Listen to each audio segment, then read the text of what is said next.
Om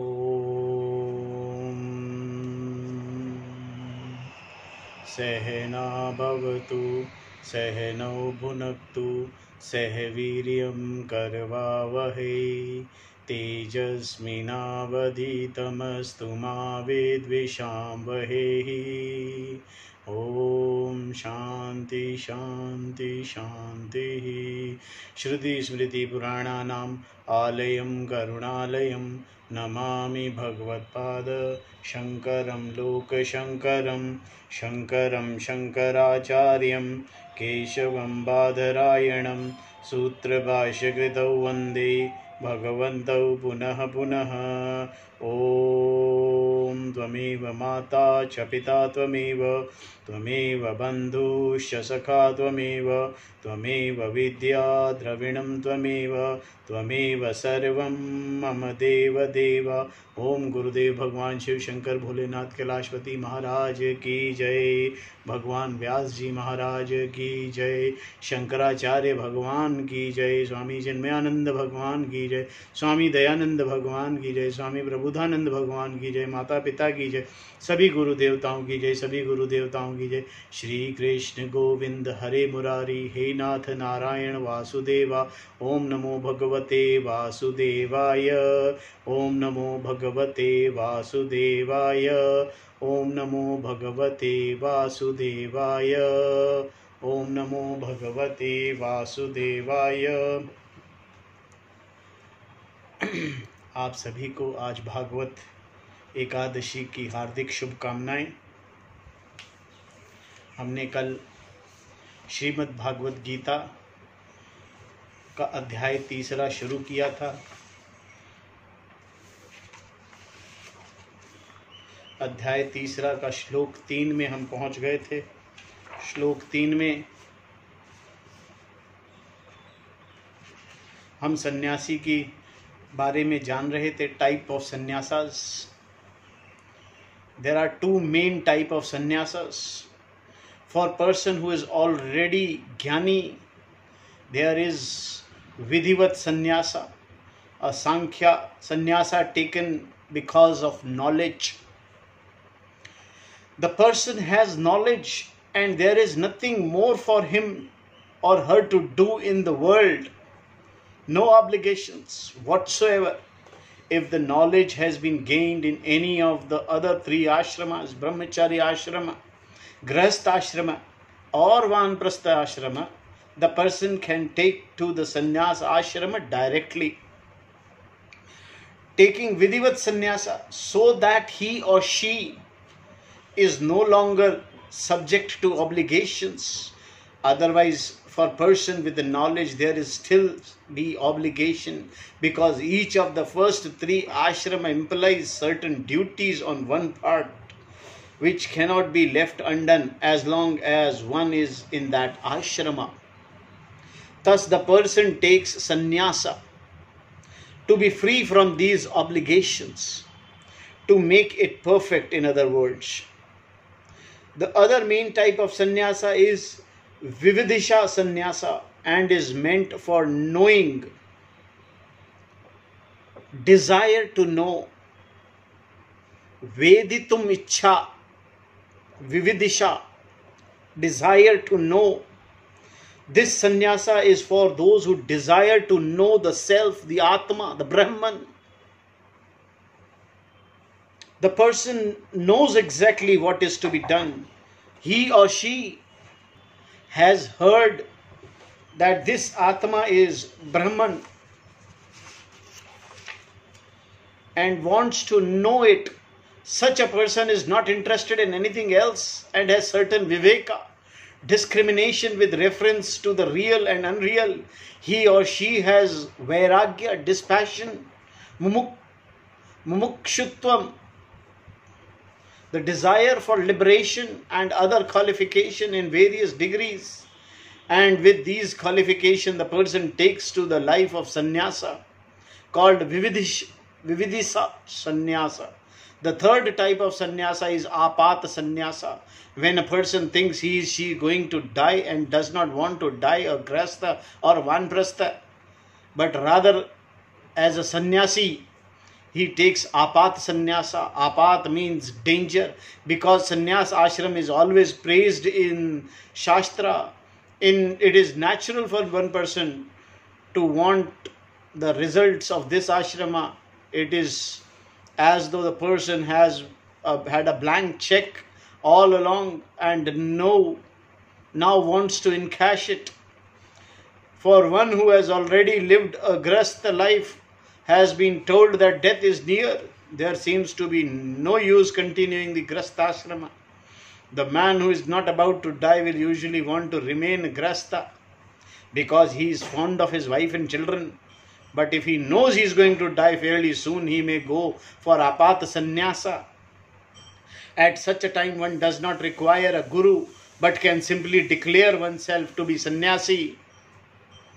With the sun, the element, and all the gods as witness, one can make vow, for which there is particular mantra, and if one happens to survive, the vows taken can be ratified later. This is how Shankaracharya ji became sannyasi. We have seen the story of Shankaracharya ji yesterday. Now we'll see the last rituals of sannyasi. Arjuna's heart was not in apat sannyasa. He was not dying, but he did not want to know. But he did want to know. Therefore, he wanted to take vividisha sannyasa. In sannyasa, the one gives up all karmas, for which there is a special ritual as the last fire ritual that sannyasi performs. You may see a sannyasi doing a puja, but you will never see a sannyasi sitting around fire performing Vedic rituals. Such a person has been freed of all obligatory fire rituals, of all karmas. In fact, the sannyasi's last ritual is one in which all are given up.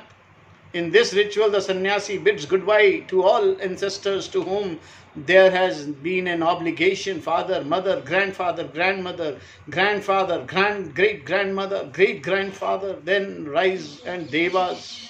The person, rishis and devas, the person taking sannyasa says that self-knowledge will be pursued to the exclusion of all else. Ask for the blessings of the parental and maternal ancestors and take vow of abhaya, a vow not to harm any living being, including trees and plants.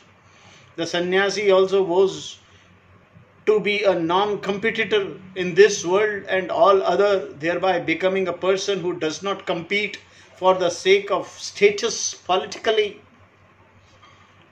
When you become a sannyasi, you don't compete with anybody. There is no competition. Economically or socially or politically. Knowledge is only interest for sannyasi. Even for a grastha, it is only the knowledge. It is to do karmas.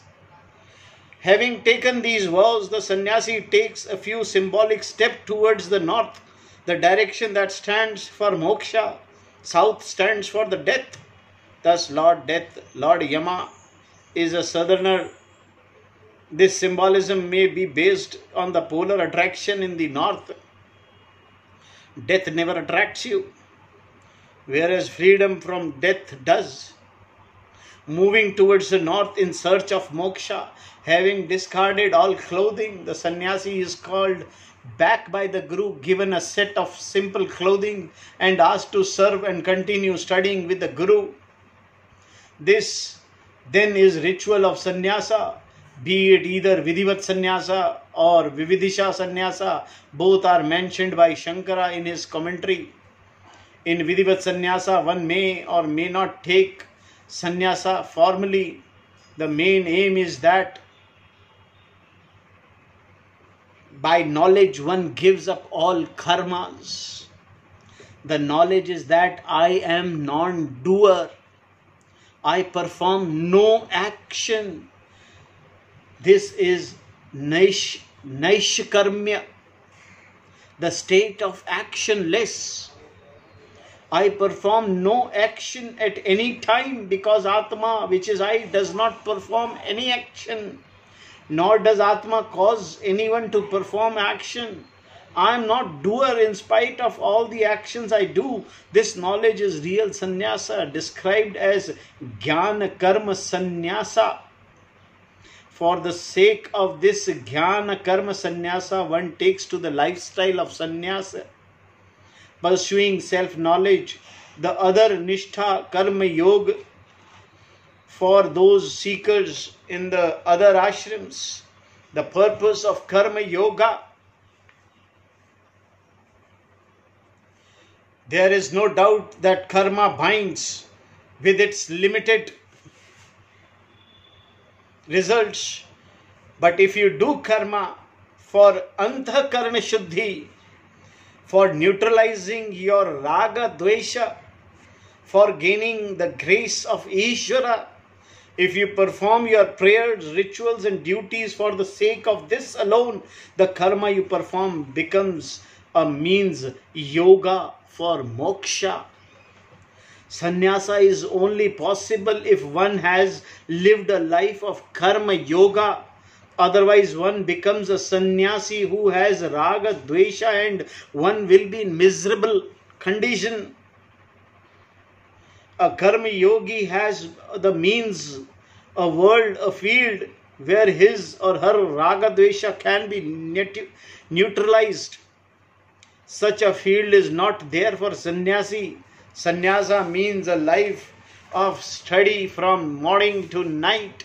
No other activity is possible, available. The sannyasi cannot even sing much because the pursuit of music along with everything else has already been given up. Sannyasis cannot sing. A sannyasi is one who has to pursue knowledge, for which certain capacity to contemplate is required. If the pressure from raga dvesa is there, one cannot sit in contemplation. One will find instead all kind of agitation, or one will fall asleep.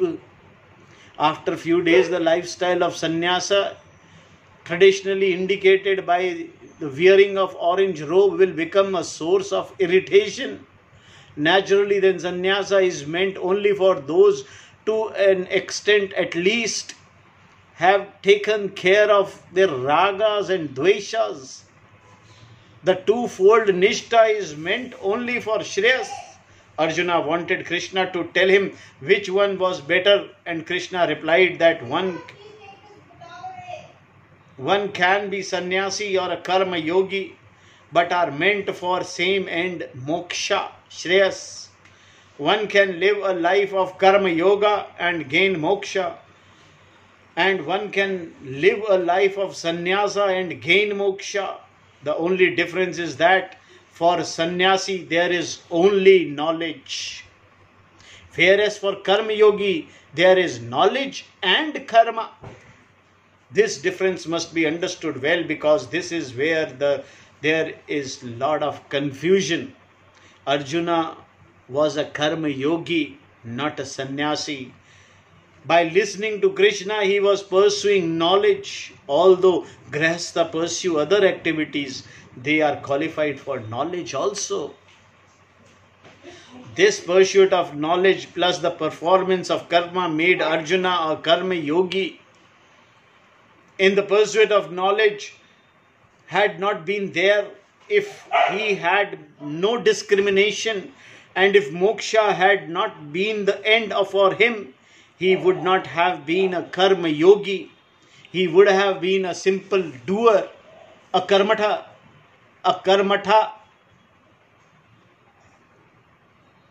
When moksha is the end in view, when karma becomes yoga because it is done with a particular attitude in order to gain antakarana shuddhi, purification in the mind. This we saw in chapter 2.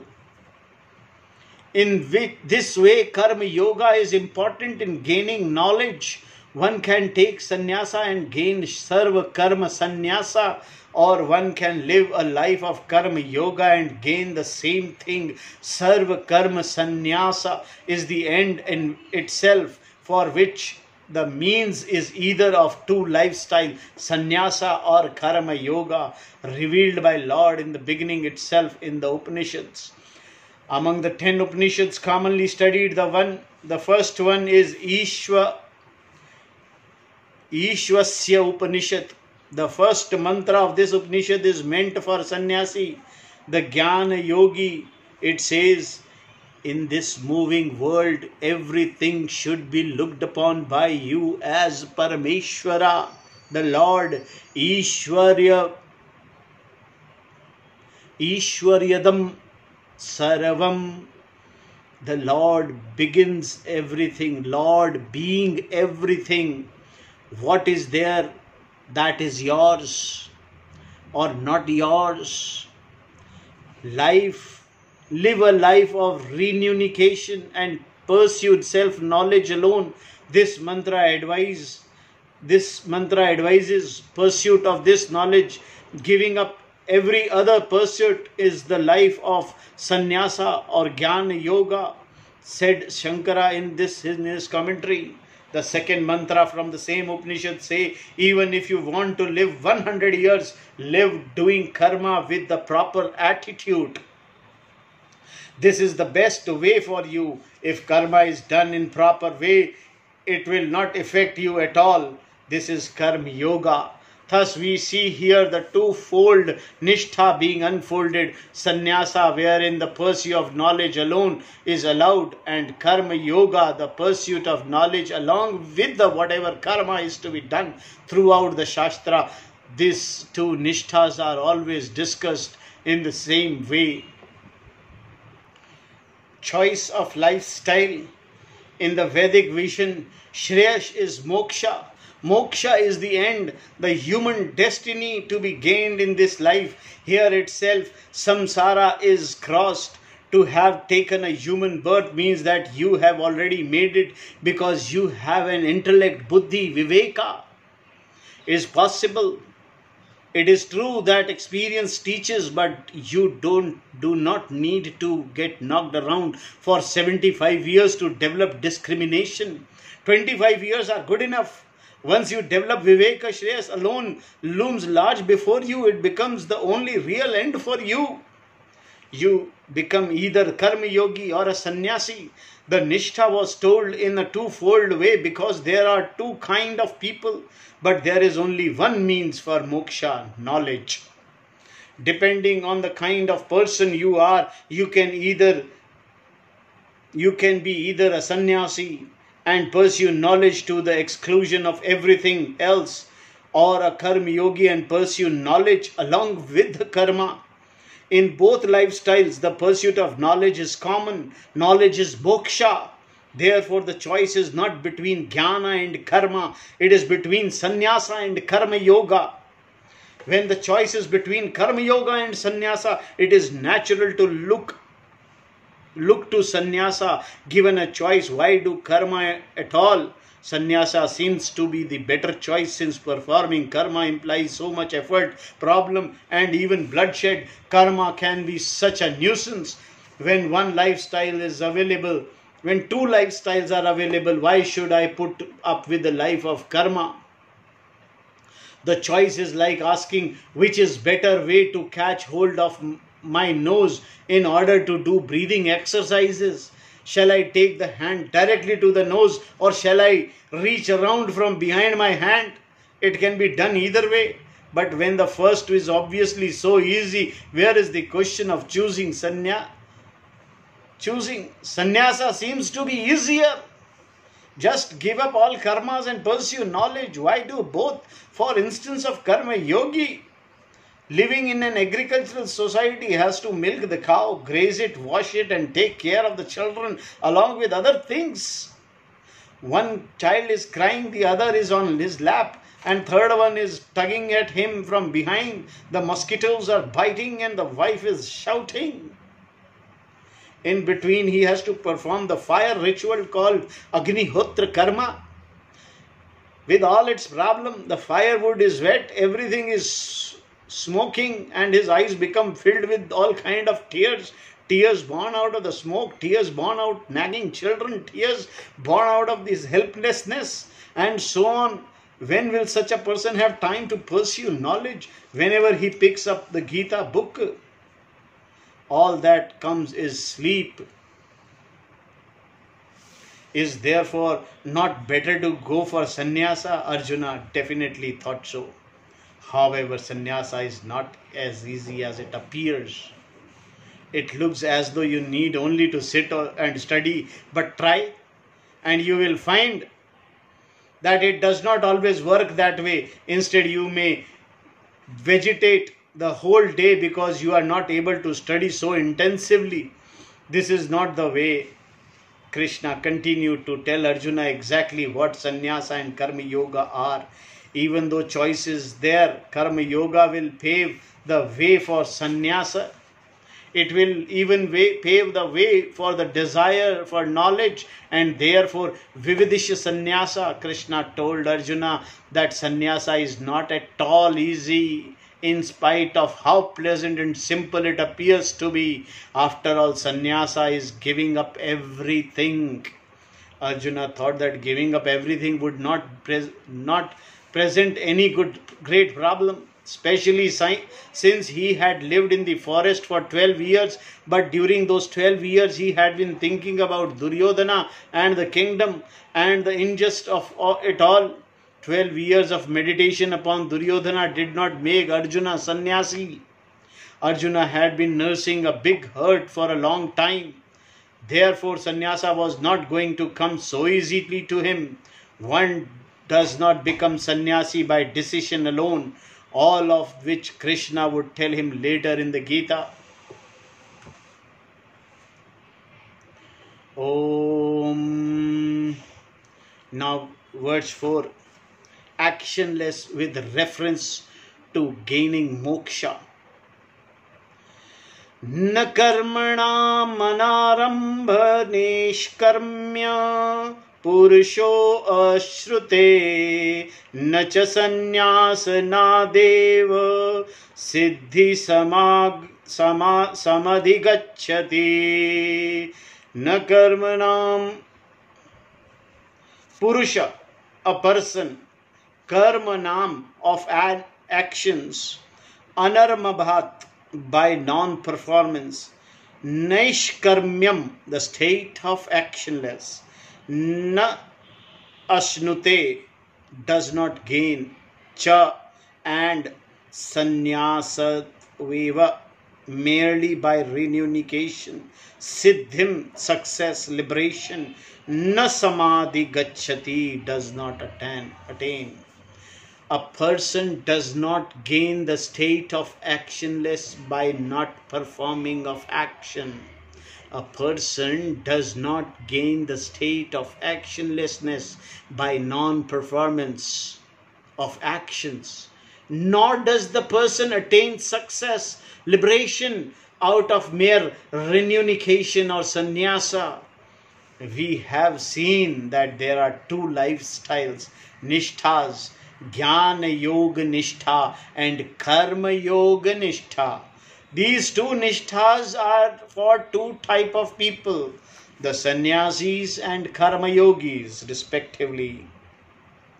All those seeking liberation who are other than sannyasis are karma yogis.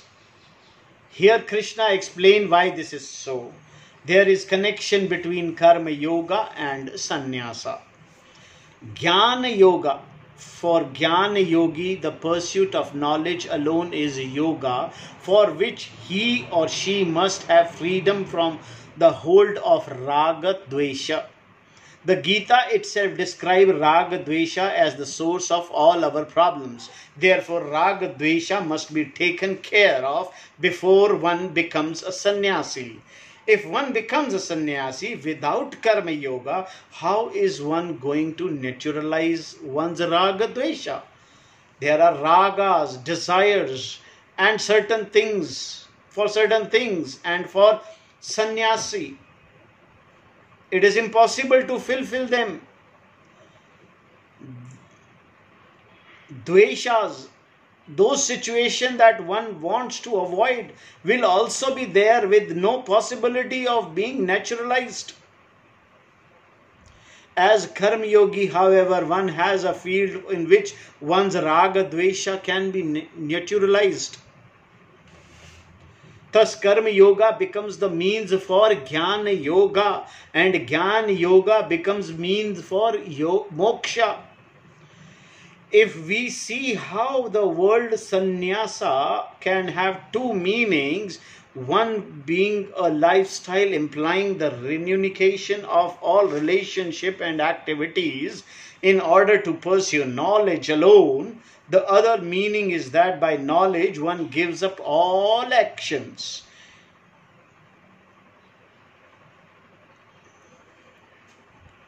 Jnana karma sannyasa.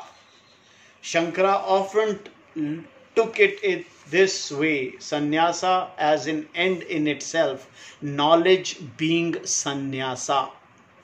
This is because sarva karma sannyasa, the giving up of all action, take place in knowledge. Through knowledge, the doership of the Atma is nullified, because there is no doership in the Atma. Even as one performs action, it is not really being done by the Atma.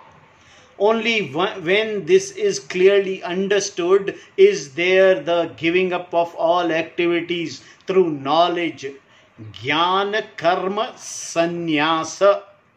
This is what is meant by sarva karma sannyasa, which is equivalent to moksha.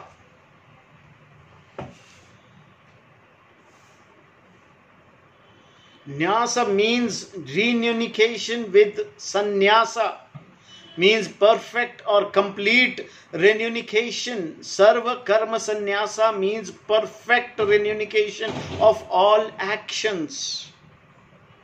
The reunification being in the form of knowledge itself.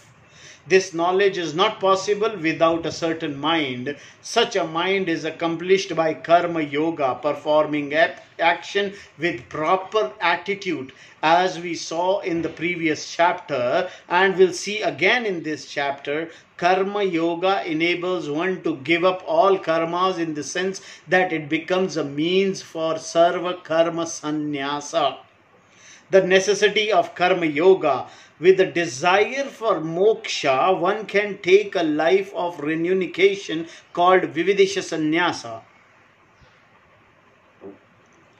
In this type of sannyasa, sarva karma sannyasa has not yet taken place, but certain duties are given up so that knowledge can be pursued.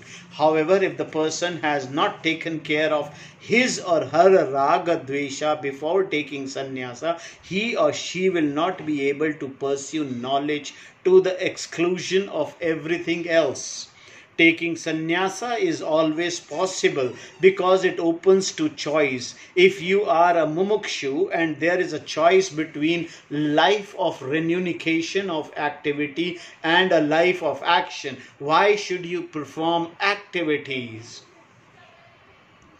Since you are only interested in moksha, which can be gained by pursuit of knowledge alone, why would you not take sannyasa and pursue knowledge alone? Because if you have not taken care of your raga dvesha, it is not possible to do so. Even if you do commit yourself to pursuit of this knowledge, other interest will be there based on your raga dvesha. For more people to take to this knowledge, it is not predominant factor in their lives. They have a lot of other interests as well. Therefore, they are not sannyasis at all. One does not become sannyasi just by pursuing knowledge. Sannyasa implies certain mind that is only possible by karma yoga. To conclude, the performing action is of no use to you when what you want is moksha is not correct. To conclude that performing action is of no use to you when you want is moksha is not correct. Doing karma is useful because without a prepared mind, your pursuit of knowledge will be useless. Without karma yoga, there is no chance of naturalizing your raga dvesha. And if this naturalization does not take place to a significant degree, there is no chance to gain the knowledge through which all action is given up. So to take to life of sannyasa without having dealt with your raga dvesha is meaningless. Knowledge alone negates doership. In this verse, Krishna said that by not performing action, a person does not gain the end called Naishkramya, the state of actionless, which is Sarva Karma Sannyasa. The renunciation of all activity is in form of knowledge alone, because there is no such thing as giving up all activities without giving up doership. Why not just give up the doership then? But how are you going to give up this doership when you are the very doer? If you think you can give it up just by deciding to do so, why is the one that makes the decision? Who is the one that makes the decision? How are you going to give up the doer who is deciding? Therefore, you are not going to give up the doership this way. Doership does go away in the wake of knowledge that I am Atma, Brahman, which is not the doer. This knowledge alone negates the doership in Atma. Nothing else will do it. To think that surrendering is another way to reach God is certainly not correct. For how will you surrender the one who surrenders? You are still left with having to give up the doership. Here is a relevant verse from Mahabharata.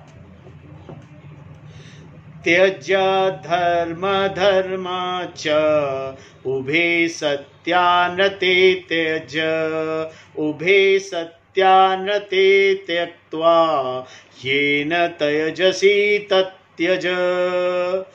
Giving up dharma and adharma gives up concept of real and unreal. Having given up the concept of real and unreal gives up that by which you give up. Very confusing, no? Give up dharma and adharma, right and wrong, good and bad, go beyond them. Do not just give up the right and do the wrong. To give up the wrong and do the right is only the first stage. Give up the right also. The very concept of right and wrong must be given up. All karma is to be given up. Both punya karma and papa karma have to be given up. And that giving up is what we call sannyasa. A sannyasa does not perform action that will create papa, nor does he or she do actions for the sake of punya.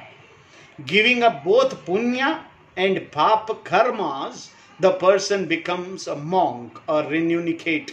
Having done this, all this is then done is in form of inquiry, vichara, which reference to the person's concept of what is real and what is unreal. Eventually these concepts also are given up. Suppose someone says that he or she has given up all concepts of reality, both empirical reality and subjective reality, meaning that one person no longer cares for empirical world or for the false value he or she once had. The person no longer thinks that money or anything else is going to liberate him or her. In other words, one has become dispassionate towards everything that exists within empirical reality, which we call the world. Having discovered this inner dispassion, the person now has the notion, I am sannyasi, I am dispassionate.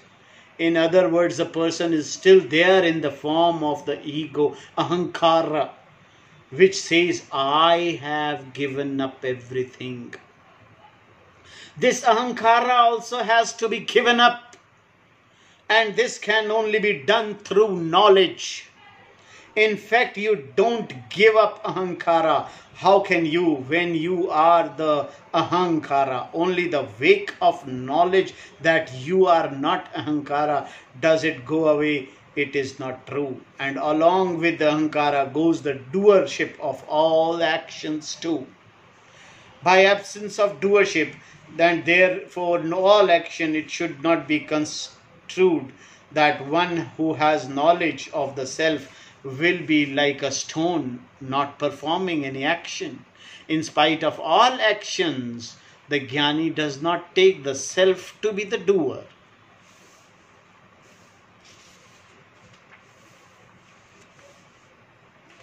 In this sense, Sarva Karma Sannyasa is the state of actionless, Naishkramya in the form of knowledge. Thus, self-knowledge is Naishkramya or identical. The word Naishkramya is used because as long as karma is there, you are bound to whatever body you have at the given time and place. Even in dream, you have some kind of physical body of your own, set up by your own thoughts. All bodies, eternal, celestial or corporeal, are all because of karma alone. Karma makes you identify with the particular body in order to go through the experience that are the result of punya and papa, and themselves the result of previous actions performed by you. As long as karma is there, samsara, life as we know it is there, and as long as samsara is there, karma is there. Karma will remain as long as ignorance of oneself remains. Actionless is not giving up action. The word Naishkramya is important because the state of actionless, freedom from action, is identical with what is called moksha, which is self-knowledge, Atma-jnana. It looks so simple. By doing nothing, you will gain the state of actionless and therefore moksha. But Krishna clearly stated that here that the state of actionless is not accomplished by not doing karma. Thus, it is not as simple as one might think.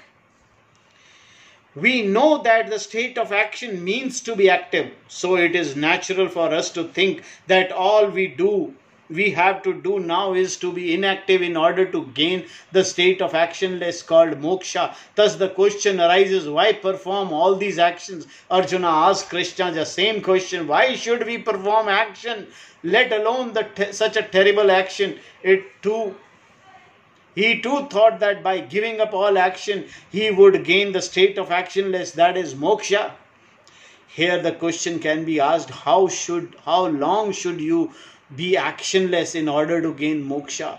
Half a second, 1 second, 2 seconds, 1 minute, how long? If actionless is moksha, should you be actionless for a long time? What is the determining factor? Since between two thoughts there is no action at all, should you not gain moksha before the second thought comes in? Should you not therefore have gained moksha long ago? In fact, in between thoughts you might be gaining moksha all the time. If this kind of actionless amount to moksha, you would have gained it long ago. Another factor to consider is that it is not possible for you to be actionless. In fact, Krishna points this out in the next verse. Remaining actionless for a long time is itself an action. Since sitting is an action, someone may say, I will not sit, I will lie down. Then I will be actionless. But lying down is also an action. What are you doing now? I am lying down. Thus, there is no way of gaining the state of actionless by not doing action.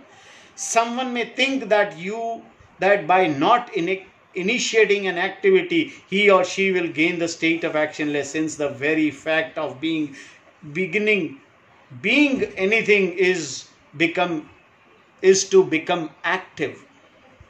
The state of actionless is not simple by starting an action. If an action is not started, perhaps the state of equilibrium between two acting and acting is actionless.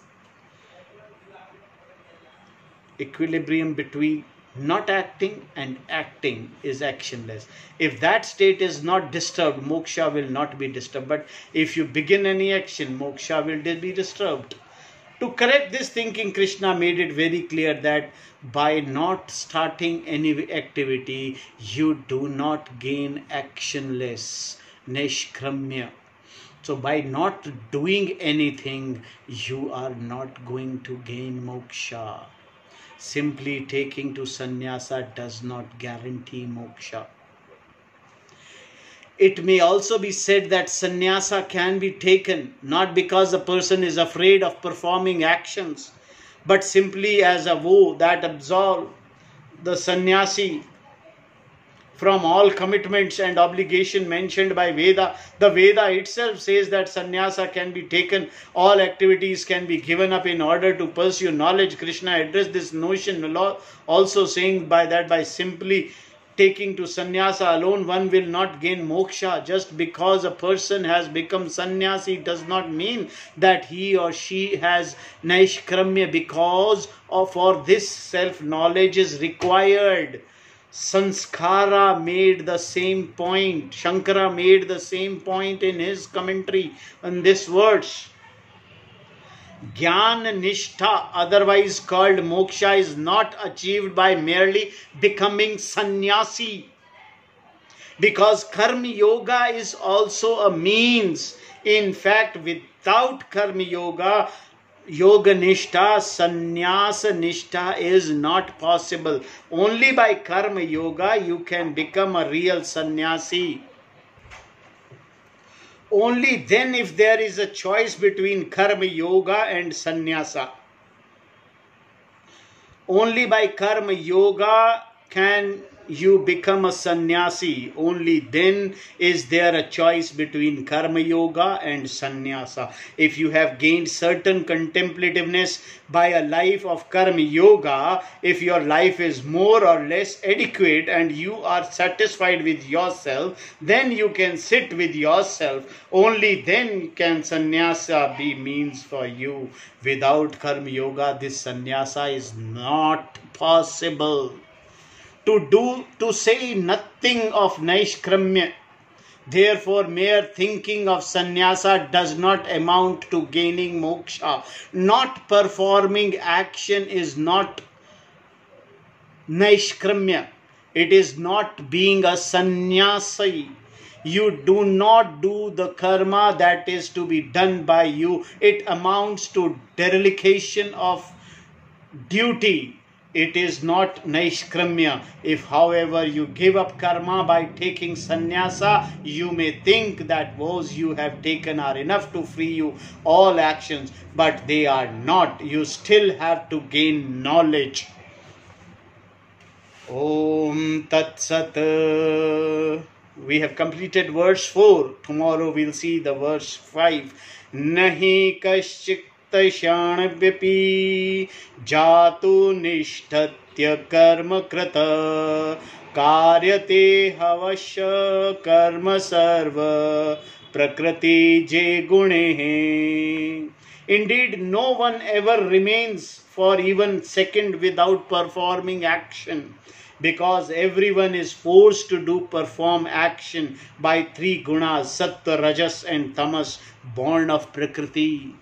Because of prakriti, every time we keep on doing something which are karmas, can't be actionless. This we'll see tomorrow. Om Tat Sat. Om Purnamadaha Purnamidam Purnat Purnamudashyate Purnasya Purnamadaya Purnameva Vasishyate. Om Shanti Shanti Shanti. Om